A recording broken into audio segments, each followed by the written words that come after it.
الله خيرا. فضيلة الشيخ، هذا يسأل عن كتب ابن سيرين. هل تخصص ابن سيرين في تفسير الأحلام؟ وهذه الكتب الموجودة الآن في المكتبات يقال بانها لابن سيرين.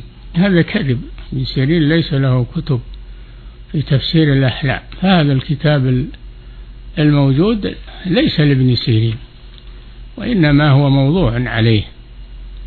نعم. أحسن الله.